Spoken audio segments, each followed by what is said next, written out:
रापुंज़ल। एक बार एक पति और पत्नी एक बच्चे के लिए तरस रहे थे और भगवान ने उनकी सुन ली। हमारे घर खुशियां आने वाली है, तो फिर तुम दुखी क्यों हो बताओ? मैं दुखी नहीं हूँ, मुझे बस उस बगीचे का स्वादिष्ट सैलेड खाने का मन कर रहा है।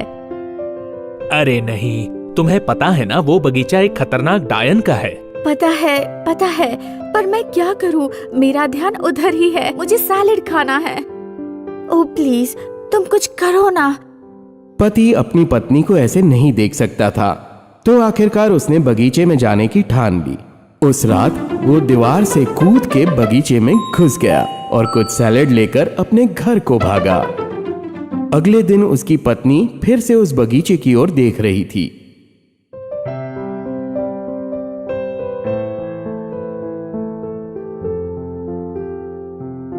अब क्या परेशानी है बताओ? क्या तुम्हें सैलेड पसंद नहीं आया? मुझे सैलेड बहुत पसंद आया, लेकिन अब मुझे और खाना है। ऐसा मत बोलो, तुम जानती हो ना अगर डायन को पता चला तो कितना बुरा होगा। तुम और कुछ भी मांग लो, मैं तुम्हारे लिए ला दूंगा। लेकिन उसकी पत्नी सैलेड के लिए जिद करती रही और आखिरकार उसका पति सैलेड ले आने के लिए मान गया। एक बार फिर वो दीवार फांद कर बगीचे में घुस गया और जैसे ही वो काम पे लगा तब उसे एक आवाज सुनाई दी। तुम मेरे बगीचे में कैसे घुस आए, चोर कहीं के? ओह मैडम, मुझे माफ कर दीजिए, मैं चोर नहीं हूँ। मेरी बीवी माँ बनने वाली है और उसे आपके बगीचे का सैलेड खाने की इच्छा है। तो क्या अब तुम चोरी करोगे? हाँ, पता है, इसलिए मैं माफी चाहता हूँ। मैं आपसे विनती करता हूँ, थोड़ी दया कर दो। मैं बस अपनी पत्नी के लिए यहाँ पर सैलेड लेने आया था। हाँ। तो तुम्हें जितना सैलेड चाहिए मैं तुम्हें उतना सैलेड लेने दूंगी, लेकिन तुम्हें एक वादा करना होगा। कैसा वादा मैडम? तुम्हारी पत्नी को जो बच्चा होगा तुम उसे मुझे दे दोगे। क्या? सुना नहीं तुमने? अगर बात नहीं मानी तो बहुत पछताओगे। वो इतना डर गया कि उसने डायन की शर्त मान ली। जब बच्चा पैदा हुआ तब पति और पत्नी दोनों बहुत खुश थे, लेकिन जल्द ही डायन वो बच्चा लेने आ गई। ओह प्लीज दया करो, हमने इस बच्चे के लिए बहुत इंतजार किया है, इसे मुझसे दूर मत ले जाओ। तुम्हारे पति ने मुझसे वादा किया था, अब उसे पूरा करना होगा। ये बच्ची मुझे दे दो, ये मेरी है। डायन वहां से बच्ची को लेकर चली गई। डायन ने उसका नाम रापुंज़ल रखा।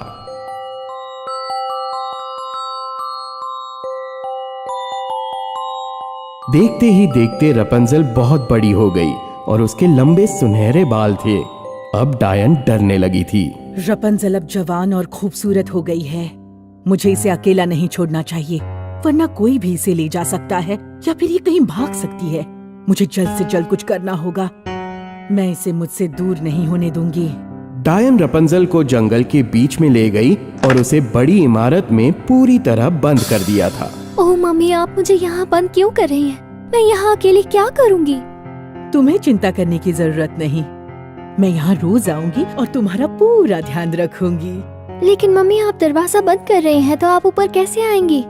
जब मैं यहाँ आऊंगी तब कहूंगी, रापुंज़ल, रापुंज़ल मेरी बच्ची, अपने बाल नीचे करो, तुम्हारी माँ आई है। तो जब भी डायन आवाज देती तो रापुंज़ल अपने सुनहरे बाल नीचे करती और डायन उसकी मदद से ऊपर चढ़ जाती थी। वक्त निकलता गया और रापुंज़ल 16 साल की एक खूबसूरत लड़की बन चुकी थी। वो सारा दिन अपनी सुरीली आवाज में गाती रहती। एक दिन एक राजकुमार शिकार के लिए निकल रहा था।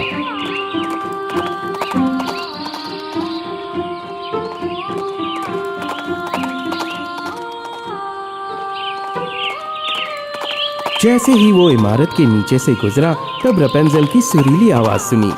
क्या मधुर आवाज है, आखिर इतना सुरीला कौन गाता होगा?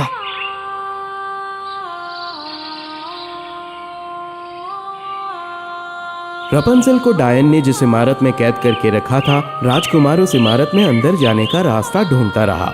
अचानक उसे किसी की आवाज सुनाई दी और वो झाड़ियों में छुप गया। फिर उसने डायन को इमारत की ओर जाते हुए देखा।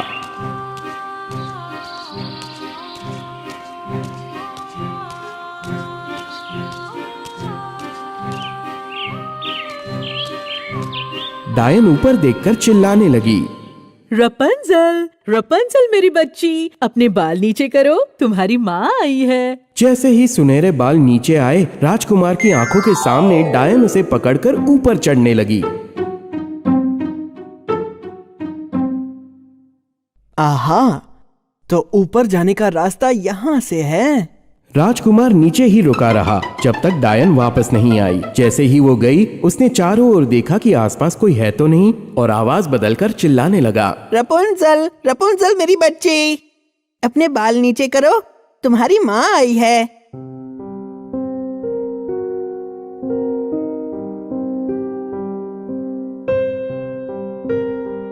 मम्मी अभी तो यहाँ से गई, दोबारा क्यों आ गई? देखती हूँ वरना गुस्सा हो जाएंगी। तुरंत रपंजल ने अपने सुनहरे लंबे बाल नीचे कर दिए और राजकुमार जल्दी से ऊपर चढ़ गया। जैसे ही उसने रपंजल को देखा, वो उसके प्यार में पड़ गया।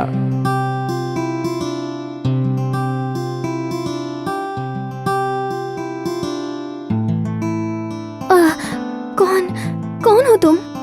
यहाँ से चले जाओ, अगर मेरी माँ ने देखा तो वो गुस्सा करेंगी। फिक्र मत करो खूबसूरत लड़की, तुम्हारी मधुर आवाज मुझे यहाँ खींच लाई और मुझसे रहा नहीं गया। मैंने आज तक किसी को इतना सुरीला गाते नहीं सुना। एक अजनबी आदमी को ऊपर आते हुए देख रपंजल डर गई थी, लेकिन जल्द ही उसे भी राजकुमार से प्यार हो गया।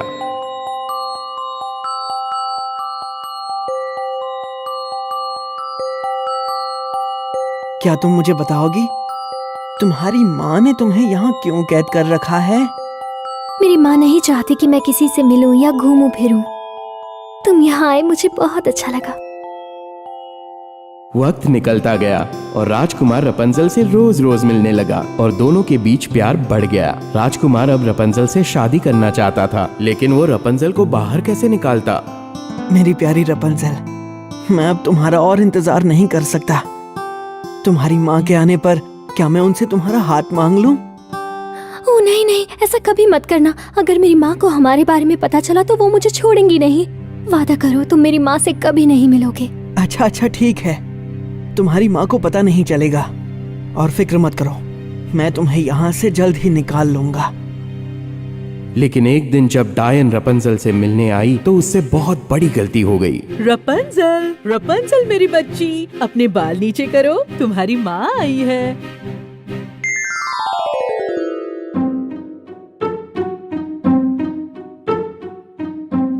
राजकुमार कितनी जल्दी चढ़ते हैं और आपको कितना वक्त लगता है? आपका वजन बढ़ गया है।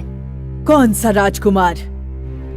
नहीं, नहीं नहीं नहीं, मेरा मतलब तुम्हारी इतनी हिम्मत! मेरी पीठ पीछे क्या चल रहा है? मैं तुम्हें इस दुनिया से बचा रही थी, लेकिन तुमने मुझे ही धोखा दिया। तुम्हें इसकी सजा जरूर मिलेगी। मैं तुम्हें रेगिस्तान भेज दूंगी। नहीं नहीं माँ, मैं फिलहाल डायन बहुत गुस्से में थी और बिना कुछ सोचे समझे उसने रपंजल के सुंदर बाल काट दिए।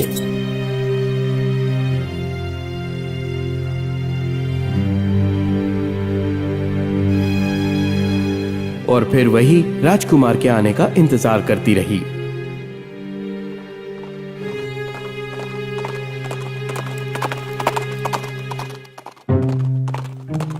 रपंजल, रपंजल, मैं हूँ तुम्हारा राजकुमार, बाल नीचे करो। डायन ने रपंजल के बाल नीचे किए और राजकुमार जल्दी से ऊपर चढ़ गया। मेरी रपंजल, मैं आ गया। अच्छा तो तुम हो जो मेरी रपंजल को मुझसे चुराना चाहते हो? अभी रुको और देखो मैं तुम्हारे साथ क्या करती हूँ। जब राजकुमार ने डायन को देखा तो वो डर गया और उसकी पकड़ छूट गई। वो नीचे नीचे नीचे गिरता गया। वो झाड़ियों में गिरा इसलिए बच गया, लेकिन कांटों के चुभने की वजह से आंखों से खून निकल आया। राजकुमार को कुछ दिख नहीं रहा था। उसे रपंजल भी नहीं मिल रही थी। उसका सहारा बस एक उसका घोड़ा था। कुछ फल खाकर किसी तरह उसने अपनी भूख मिटाई। ओह मेरी प्यारी रपंजल, तुम कहाँ हो? मैं तुम्हें ढूंढ के रहूंगा मेरी प्यारी रपंजल। मैं तुम्हारे बिना नहीं रह सकता। काफी समय तक राजकुमार घूमता रहा। वो हर गांव, हर पहाड़, हर जंगल गया, जब तक वो उस रेगिस्तान तक नहीं पहुंचा जहां रपंजल को डायन ने भेजा था। वो इतना थक गया था कि कुछ देर आराम करने का सोचा। कुछ देर बाद फिर वही सुरीली आवाज उसके कानों में पड़ी।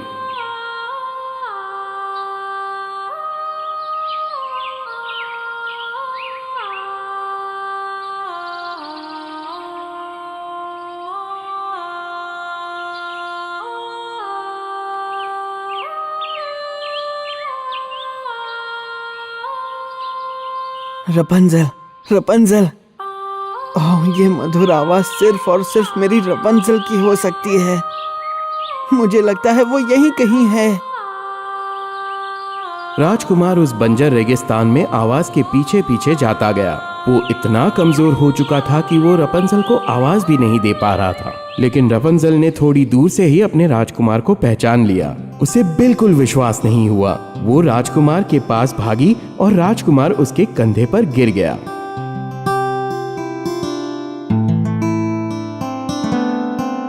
मेरे राजकुमार, मुझे पता था तुम जरूर आओगे।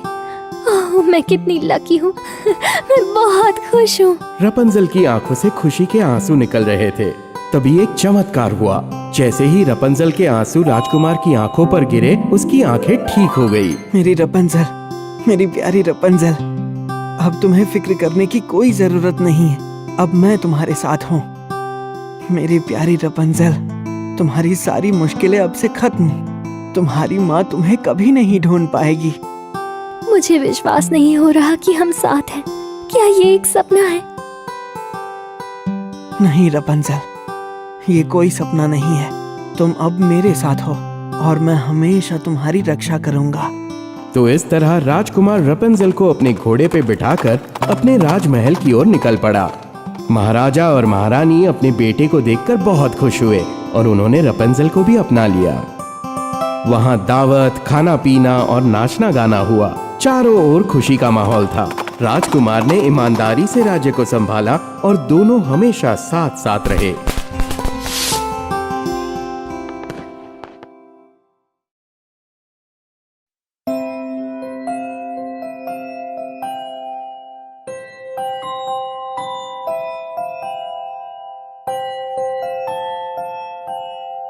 थम्बलीना एक औरत थी जो अकेली रहती थी। एक दिन वो अपनी परी दोस्त से मिलने गई।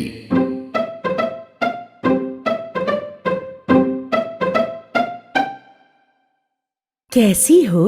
यहाँ कैसे आना हुआ? प्यारी परी, मैं बहुत अकेली हूँ। काश मेरी कोई बच्ची होती, भले ही वो सबसे अलग होती। तुम एक अच्छी लड़की हो, इसीलिए मैं तुम्हारी मदद करूंगी। ये लो एक बीज और घर जाके गमले में उगाने के लिए रख दो। लेकिन मुझे तो एक बच्ची चाहिए। मैं इस बीज का क्या करूंगी? भरोसा रखो और मेरी बात मानो। तुम्हें इस बात का बिल्कुल पछतावा नहीं होगा। लड़की ने अपनी दोस्त परी के कहने पर घर जाकर वो बीज अच्छे से बो दिया।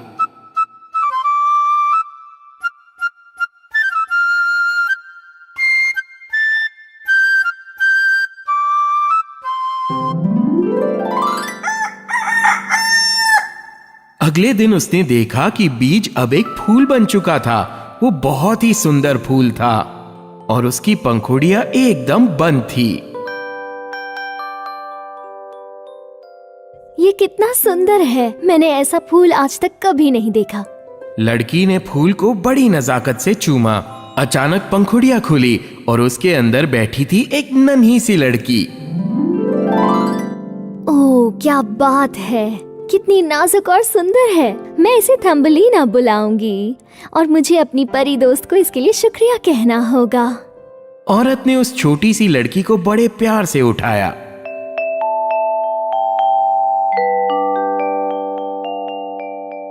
ओह, मुझे इसका बहुत ध्यान रखना होगा। ये बॉक्स इसका बेड होगा और ये फूलों की पंखुड़ियां इसके लिए चादर और कंबल का काम करेंगी।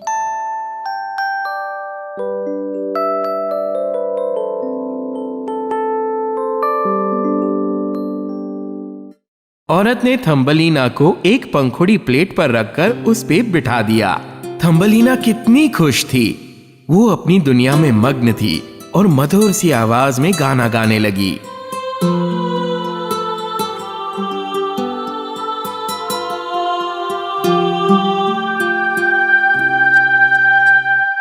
एक रात थम्बलीना अपने अखरोट के शेल में आराम से सो रही थी। तब खिड़की से एक बदमाश मेंढक उसे घूरने लगा। कौन है ये खूबसूरत लड़की? कितनी सुंदर है। इसकी और मेरे टोडी की जोड़ी खूब जमेगी। साथ ही ये मेरी बहू कहलाने के भी लायक है। मेंढक खिड़की से अंदर आ गया और थम्बलीना को उठाकर अपने साथ ले गया।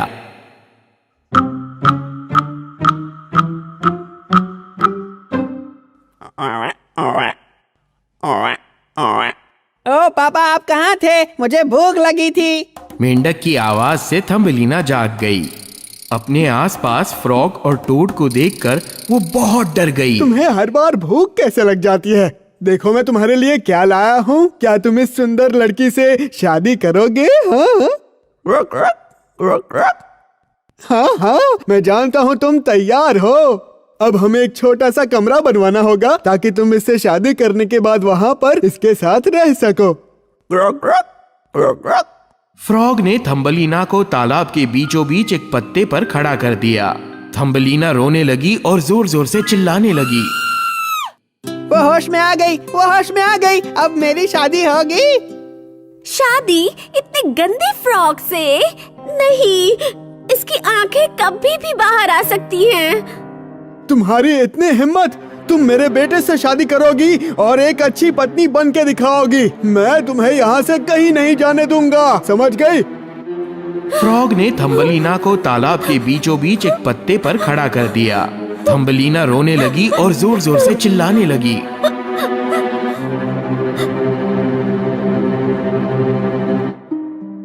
हेल्प! कोई प्लीज मेरी मदद करो। पास में तैरती कुछ मछलियों ने सारी बात देखी और सुन ली थी।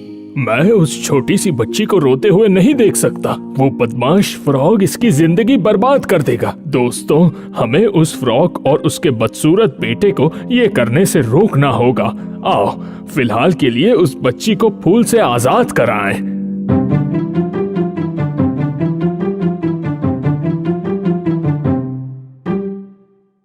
और मछलियां उस फूल की जड़ को जोर जोर से चबाने लगी और पत्ता आजाद हो गया। थम्बलीना पत्ती पर तालाब में बहने लगी और बहुत सारी खूबसूरत जगहों से गुजरी।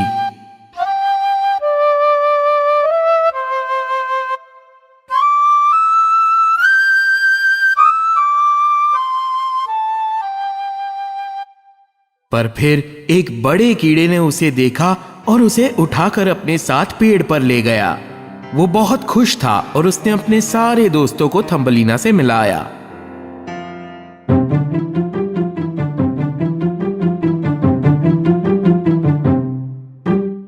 ये कितनी अजीब है और कितनी बदसूरत भी। ये तो हमसे बहुत अलग है। तुम इससे शादी करने की सोच भी कैसे सकते हो? तुम्हारा दिमाग तो ठिकाने पर है ना? जब सारे दोस्तों ने एक ही बात कही तो कीड़े ने उन सब दोस्तों की राय मानकर थम्बलीना को जमीन पे फेंक दिया और उड़ गया। बेचारी थम्बलीना जंगल में अकेले अकेले चलती गई। जो भी मिलता वो खाती और फूलों पर जमी ओस को पानी की तरह पीती। गर्मी का मौसम बदलने लगा और जल्द ही सर्दी का मौसम आ गया।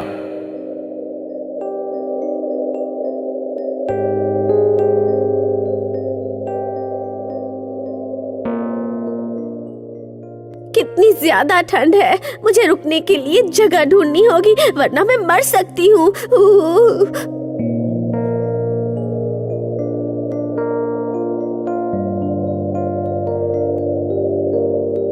थम्बलीना जंगल से गुजर रही थी और अचानक उसे एक छोटा सा दरवाजा दिखा।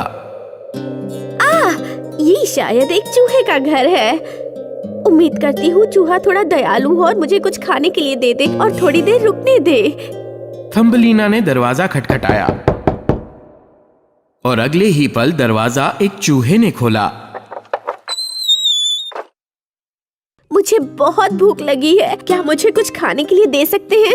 इतनी ठंड में तुम बाहर क्या कर रही हो? अंदर आओ वरना तुम बीमार पड़ जाओगी। तुम मेरा खाना खा सकती हो। मेरे पास गर्मा गर्म सूप और ब्रेड है। आपका बहुत बहुत शुक्रिया, आप कितने अच्छे हैं।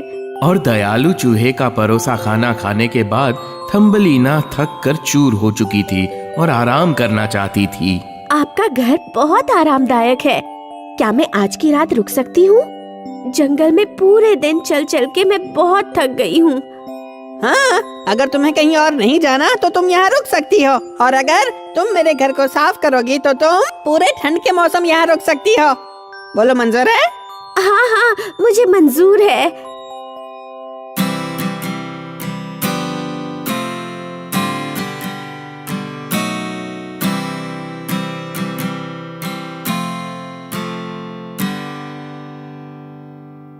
थम्बलीना ने चूहे के घर पे काफी वक्त बिताया और एक दिन चूहे ने उसे कहा, पूरा घर अच्छे से साफ करना, कल यहाँ मेरा एक अजीज दोस्त आने वाला है। एक दोस्त?